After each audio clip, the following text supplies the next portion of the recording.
Yo, what is going on, guys? Episode 66 of many. It is Monday at 4 p.m. So we are recording this episode, what I would consider the last minute here. So Garrett's got to edit this episode right after we're done and get it launched for tomorrow's release. I also have to record. So I actually, this week, Thursday, I head out to Vegas for a part of the gym group that I'm in. We're going out to Vegas. I forget what it's Pirates Cove, if anybody's familiar out there. It's like 30 minutes away, this Pirates Cove Airbnb. It's super cool. But long story short, a bunch of gym owners are going out there. We're all going to hang out, just kind of have good conversations. We get to listen to some guest speakers. Russell Brunson is one of them. I don't know if you guys know Russell Brunson, but he created ClickFunnels. He's a very successful guy. So we get to spend Saturday with him and learning from him. So super excited. Me and G, the producer, are heading out there Thursday, and then I believe Friday and Saturday are guest speakers, and then Sunday, G and I are actually, instead of going to fly home, we're going to fly to Denver. We're Broncos fans, so we're going to watch the Bronco game out there on Sunday. So we're going to fly there Sunday morning, watch the game. They play the New York Giants, and then we will be flying home Monday morning. So super cool, super excited to get out there and do that, meet with those gym owners, but then also go out to the Bronco game real quick. Originally, we wanted to go because the quarterback for the New York Giants this year was Russell Wilson. He is the Broncos' old quarterback, which we did not like him as our quarterback in Denver. So it would have been kind of nice having Russ back there in Denver and us hopefully beating them. So anyways, that's my little side story. Episode 66 of many. Hopefully you guys are tuning in. Hopefully you guys are sharing the episodes, telling people about them. I liked my last episode. I thought was pretty good. I just enjoyed the message. And if you guys didn't listen to that one, go back and listen to that one. So a couple other upcoming announcements. We've got Holden coming on here in a couple weeks to do his month end. I believe I'm having him on Saturday the 25th. We're going to record our podcast. So we'll have him on, update the mini-series, let you guys know how much he's weighing, what he's doing differently, how life's going there. I've got another financial advisor coming on, Jim Caravu, I work with him. He's out of Thrivent office in Berlin. So he's a good guy. He's going to come on for a podcast as well. We're just going to talk some general finance stuff, retirement plans, and just kind of learn a little bit about that. So that'll be super cool. And then I've actually got another girl that I went to high school with. She hit me up on Snapchat and she said, "Hey, would you mind if I came on for an episode?" So we're going to talk to her as well. She's got a little bit of military background. She is a mother now. She's got some really cool different perspective stuff that you don't really hear me talk about on here. So super excited to have her on as well. So let's get into it. I've got some notes. We're going to keep today's episode a little bit shorter again. I've got some notes on some things I was thinking of yesterday or maybe the day before. So one thing that I recommend everybody do, if you're not doing it, obviously I tell everybody you need to read. You need to read books. You need to read books because it allows us to obviously learn more from people who have already done things, right? Like that's my biggest thing is I get to read a book about somebody else's experiences and kind of fast track, my experiences then or my potential. I can understand what this person did, what mistakes they made, or maybe how they were a leader and how they maybe led this certain way or that way or whatever. I get to take those skills from that book and I get to use them immediately or whatever, right? So if you're not reading, you should obviously be reading. The next thing is buying courses. So there's a bunch of gurus out there, so you have to be careful who you're buying courses from, but your biggest investment should be in yourself. You should be wanting to improve your own life. You should be wanting to educate yourself. Obviously, there's a lot of, buzz around, should I go to college? Shouldn't I go to college? I didn't go to college, right? Invest in yourself. Read books and buy courses. Find the guru in your area and in your expertise and buy some courses.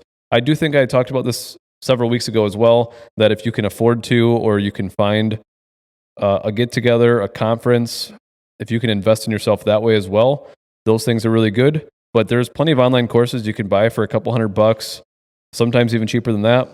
The one in specific, I don't know if you guys know Tai Lopez, T-A-I Lopez.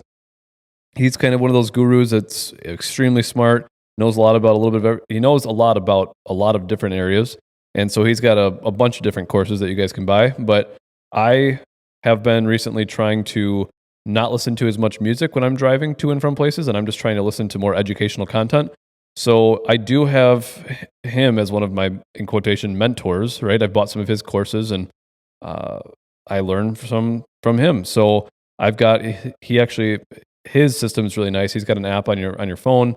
You can log in. You can watch the episodes or whatever course I purchased. I can go on there and watch it. And then at the end of each episode, there's like 2 or 3 questions you got to answer. It's like a self-reflection thing or whatever, right? So anyway, super cool. It can be affordable. You can obviously do it from your house. You don't have to travel for like a conference. So I recommend researching the gurus. Maybe you want to learn more about real estate. Maybe you want to learn more about, one of the things that Tai Lopez talks a lot about is the good life, health, wealth, love, and happiness, and how to best position yourself to succeed at all of those. So I just was thinking about it. Go out there and buy some courses, get to learn some stuff, some different stuff, learn from those people who have already done it. So, but be careful who you're buying from, because there are a lot of people out there that just claim to know all of this stuff, and a lot of their courses, I just think do some research, look up the reviews, look up, who else supports the course that you might be buying. So moving on, let's see what my notes are here. So something I've been researching lately, or actually I'll back up. So the note that I have here is understand different industries to give you a different perspective. The reason I bring this up is because it's interesting. When for my example, I'm a gym owner. And when I'm trying to find new gym members, I'm thinking like a gym owner, where I really need to think like the gym member. I need to think about what concerns does that new member have walking into the facility? What do they think about when they come through the door? Why don't they sign up? Where are they hanging out so I can maybe run ads or do newspaper or whatever to find these people and get them in the gym, right? And so oftentimes you're thinking like the expert in your industry, and you're not thinking like the gym member or the person who shops at the, Walmarts or whatever, right? Like we're often in that mindset of the owner versus the expert, right? So if you think of, so something that I've been doing recently is I've been thinking of a couple different industries, and I've been thinking as the customer, in a sense, like if I owned this, what would I want different?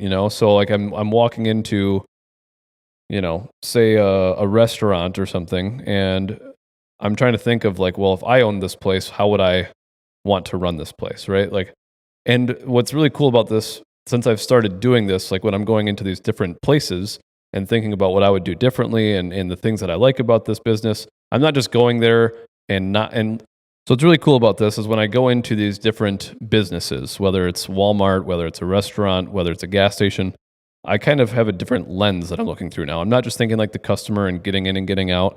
I'm trying to think of like, what am I experiencing? What am I understanding? How am I being treated, right? So what this has allowed me to do, though, is I kind of can now take a step back and come back to my gym aspect, and I can think more like the gym member.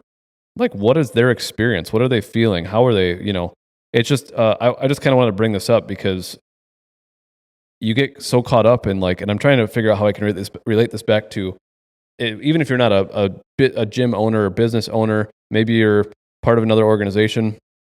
I think oftentimes, you try to figure out how to get new business or get the general public to come into whatever job you're in. We just always think like that expert. And it was just kind of an interesting, I found it fascinating, right? Like I can go into these other businesses as the customer, but I should really be thinking like, as the owner, what would I do differently? And I'm in the customer's shoes. So it's not easy for me to think about it as a gym member. I'm always thinking like a gym owner. So I'm rambling here on this topic, but sometimes thinking about other industries allows you to kind of broaden that mindset, which I just thought was kind of cool. So one of the guys that I listened to, the guy who actually started Booking.com and Priceline, Mr. Hoffman, he recommends doing what he calls info sponging, 15 minutes a day, where you just go and read or learn something else. Maybe it was like 15 minutes a week. Like he just wants you to get out there. And so like his example was he went to, he was wherever he was at, and he bought a magazine that was for like Latina women. And this is his story. And this magazine was specifically for Latina women. And the lady that was checking him out when he was purchasing it was like, I don't know why you're buying this. This isn't for you. And he's like, I just want to buy it. And whatever, they kind of kept going back and forth. Finally, she let him buy it. And the first thing he noticed was people were marketing to Latina women all wrong. And they told you exactly how in this magazine that people weren't listening to like how Latina women need to be marketed to or whatever, right? So anyways, he believes in info sponging. Go out for 15 minutes a day or 15 minutes a week, whatever his example was, and just learn something that's not in your realm. When we're kids, we ask why all the time, and that was his like 5-year-old example. He would bring his 5-year-old to work, and she would ask like, why this, why that, why do you do this? Why, how is carpet made? How is glass made? What are those printers for? Right? When you're a kid, everything's fascinating, and you're trying to understand everything. Then we get older, and we just kind of stop asking the why. We stop thinking like that, and so it's very important to understand why we do what we do, how we do it, and go out there and learn a little bit of just different areas. Think about the things that you interact with every day. Think about the water bottle here, keys, right? This desk, this rug, again, the glass windows. You can start looking at all these things and be like, oh, that's interesting. Like, how do they make that? What is that made of? Like, how long is that? When did they invent that? Right? Like, you start asking these questions and just start understanding a little bit more. So, I just thought it was kind of an interesting concept. I think we take things a little for granted, and do with that as you please. So, the next thing, do the things that you love. And I say this because I've gotten more involved with baseball again recently. I grew up loving playing baseball, then I kind of went to college to play baseball, and I fell out of love with it. I didn't want to dedicate the time to it. I didn't want to do it anymore. So find time to do those things you love. Don't put them on the back burner. Make sure, you're prioritizing those hobbies and the things you enjoy doing, because it really is, that's what life's about too. You need to enjoy life and enjoy what you're doing. So G and I, we go to something actually we're doing now is we're actually going to travel around like these little league parks, because that's where we grew up playing, and it was a good time. Plus the little league parks, it's easier to hit the ball over the fence than going to like a high school diamond anyway. So we're going to travel around. We're going to go to some little league parks. We're just going to kind of enjoy it and throw each other BP and maybe take some grounders and stuff and have a good time with it. So it's something so simple, so dumb, but like it's not dumb, but just one of those little things that we're gonna prioritize more time to do it. Have a good time doing it.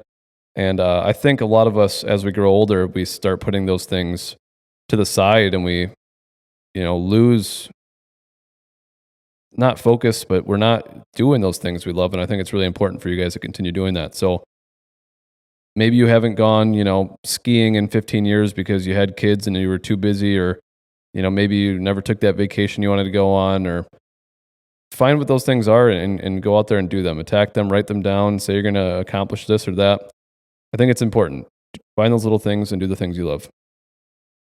The other note I had on here was do things that challenge you.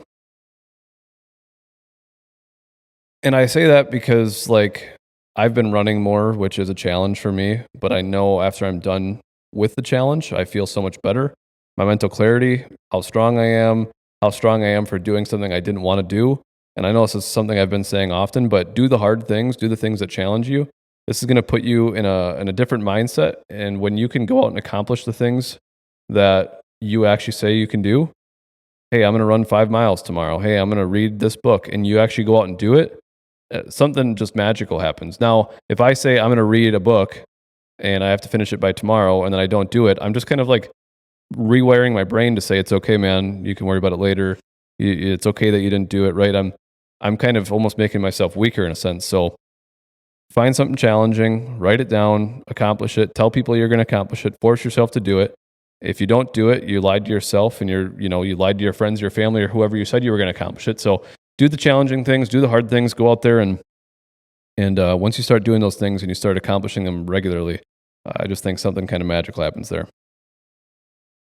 Something cool, I know I've been talking a little bit more about ChatGPT lately, something that you guys can do. So when you go into ChatGPT, you can make a little project folder, which is kind of nice. I've been telling you guys to do this self-reflection thing where you go to ChatGPT, you ask ChatGPT 10 questions that you never would have asked yourself, or ask me 10 deep questions to understand myself more. ChatGPT will ask you the questions, you'll answer it, and then you kind of start getting some honest feedback and start maybe uncovering things you didn't realize were there before. So I've made these project folders in my ChatGPT, maybe to help make a business plan. So let's just say I've got my Grizzly Fitness future folder, and I've got my Priority Fitness future vision or whatever. Do one for like a self-reflection self-reflection tools, and you can do like the Myers-Briggs. You could ask like ChatGPT to like help you do some of these tests. You could do, I forget what this one is. It's called the PASE. This will give you can have ChatGPT ask you that. You can have ChatGPT, again, take you through the 10 questions you didn't know about yourself. But anyways, I was creating these folders in ChatGPT. That way I can keep things more organized as far as, like I said, maybe I want to work on Grizzly Fitness, Priority Fitness, maybe I want new business ideas, whatever it is. Do a self-reflection folder and find all of these self-reflection tools and just work on them with ChatGPT.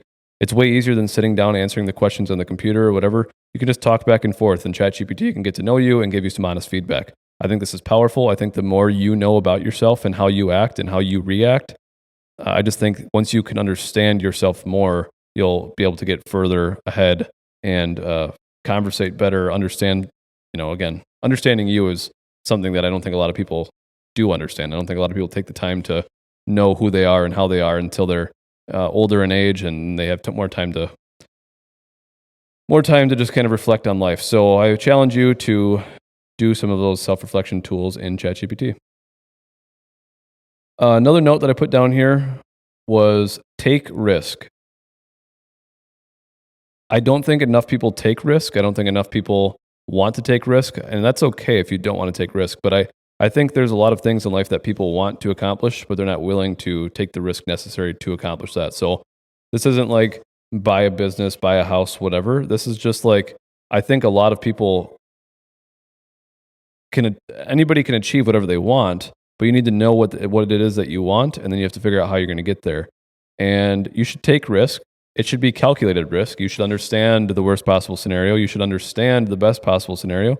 Then you should also think about this. If I don't take this risk, if I don't go for it, am I going to regret this later? If, say you want to buy a business, you want to buy a building, whatever you want to do, what's the worst possible thing that could happen? Okay, I could buy this business and it could fail, and then I could, owe the bank money. I could go in bankruptcy or whatever, right? Think of that worst case scenario and what would really have to happen in order for that to happen.